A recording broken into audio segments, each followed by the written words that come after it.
நம்ம வாழ்க்கையில எவ்ளோதான் உழைச்சாலும் திறமை இருந்தாலும் சில நேரங்கள்ல எதுவுமே கைகூடாது. தொட்ட காரியம் எல்லாம் தோல்வியில முடியும். ஏன்டா நமக்கு மட்டும் இப்படி நடக்குது அப்படின்னு வானத்தை பார்த்து கேட்க தோணும். இதுக்கெல்லாம் காரணம் என்ன தெரியுமா? நம்மள காக்க வேண்டிய குலதெய்வத்தின் அருள் நமக்கு முழுசா கிடைக்கலங்கிறது தான். குலதெய்வம் அப்படிங்கிறது நம்ம பரம்பரைய காக்கிற ஒரு கவசம். அந்த தெய்வத்தோட வழிபாட்டை நாம மறக்கும்போதோ அல்லது நம்ம முன்னோர்கள் செஞ்ச சில தவறுகளாலோ குலதெய்வ குற்றம் ஏற்படும். இத சாபம்னு சொல்றத விட நம்ம தாய் நம்ம மேல வச்சிருக்க கோபம்னு சொல்லலாம்.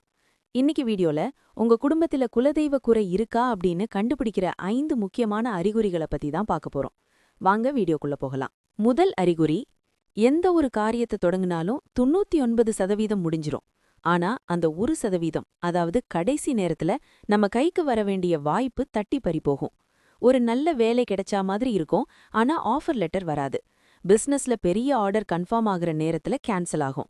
எல்லாம் சரியாதான போச்சு, திடீர்னு ஏன் இப்படியாச்சுன்னு காரணமே தெரியாத அளவுக்கு கடைசி நேரத்துல தடைகள் வந்துகிட்டே இருந்தா அது குலதெய்வம் ஏதோ ஒரு விஷயத்துல உங்க மேல வருத்தத்துல இருக்கிறதுக்கான முதல் அறிகுறி. ரெண்டாவது அறிகுறி, பணம் சம்பாதிப்பீங்க, ஆனா அது தட்டத்துல ஊத்துன தண்ணி மாதிரி எங்க போகுதுன்னே தெரியாது. ஒரு பக்கம் பணம் வந்தா இன்னொரு பக்கம் எதிர்பாராத பெரிய செலவு காத்துட்டு இருக்கும். குறிப்பா வீட்ல யாருக்காவது மாத்தி மாத்தி உடம்பு சரியில்லாம போகும், மருத்துவ செலவுகள் அதிகமா இருக்கும், வாகனங்கள் அடிக்கடி ரிப்பேர் ஆகுறது அல்லது எதிர்பாராத விபத்துகள் நடக்கிறது. எவ்ளோ சம்பாதிச்சாலும் வீட்ல 1 கிராம் தங்கம் கூட வாங்க முடியாத அளவுக்கு வறுமை சூழ்ந்திருந்தா அது குலதெய்வத்தோட பாதுகாப்பு வளையம் உடைஞ்சிருக்குன்னு அர்த்தம். மூணாவது, வீட்ல எப்பவுமே ஒரு இறுக்கமான சூழ்நிலை இருக்கும். கணவன் மனைவிக்கு இடையில எந்த ஒரு பெரிய காரணமும் இருக்காது, ஆனா சின்ன சின்ன விஷயத்துக்கெல்லாம் பெரிய சண்டை வரும். ஒருத்தர் முகத்தை ஒருத்தர் பார்த்து பேசிக்க மாட்டாங்க. குடும்பத்துல அண்ணன் தம்பிக்குள்ள காரணமே இல்லாம பிரிவு வரும். வீட்டுக்குள்ள நுழைஞ்சாலே ஒரு மாதிரி மன அழுத்தம், டிப்ரெஷன் வரா மாதிரி ஃபீல் பண்ணுவீங்க. குலதெய்வம் வீட்ல வாசம் செஞ்சா அங்க எப்பவுமே சிரிப்பு சத்தம் கேட்கும். நிம்மதி இல்லனாலே தெய்வம் வெளியில நிக்குதுன்னு அர்த்தம். நாலாவது முக்கியமான அறிகுறி, வம்சவிருத்தியில தடை. வீட்ல இருக்கிற பொண்ணுக்கோ பையனுக்கோ எவ்ளோ வரன் பார்த்தாலும் கல்யாணம் தள்ளி போய்கிட்டே இருக்கும். ஜாதகத்துல எந்த தோஷமும் இருக்காது, ஆனா கல்யாணம் நடக்காது. அதே மாதிரி கல்யாணமாகி பல வருஷங்கள் ஆனாலும் குழந்தை பாக்கியம் தள்ளி போகும். ஒரு வம்சம் தழைக்கணுங்கிறது குலதெய்வத்தோட கையிலனா இருக்கு. அந்த தெய்வத்தோட முழு ஆசிர்வாதம் இல்லனா வீட்ல சுபகாரியங்கள் நடக்கிறதுல பெரிய இழுபறி இருக்கும். அஞ்சாவது, உங்க குலதெய்வம் உங்ககிட்ட கனவுகள் மூலமா பேச முயற்சி செய்யும்.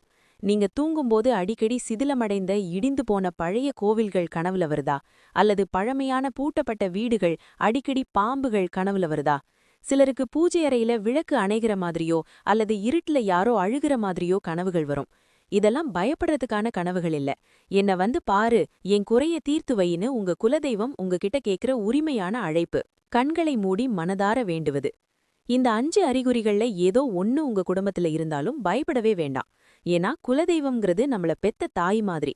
குழந்தை தப்பு பண்ணா கோவிச்சுக்கும், ஆனா ஒரு முறை அம்மா என்ன மன்னிச்சிடுன்னு போய் நின்னா உடனே அணைச்சுக்கும். முடிஞ்ச வரைக்கும் வருஷத்துக்கு ஒரு முறையாவது உங்க குலதெய்வம் கோவிலுக்கு குடும்பத்தோட போங்க.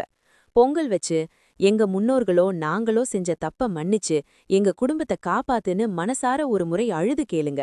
அடுத்த சில நாட்கள்ல உங்க வாழ்க்கையில நடக்கிற பெரிய அதிசயத்தை நீங்களே பாப்பீங்க. இந்த வீடியோ உங்களுக்கு பயனுள்ளதா இருந்தா உங்க குடும்ப உறவினர்களுக்கு ஷேர் பண்ணுங்க.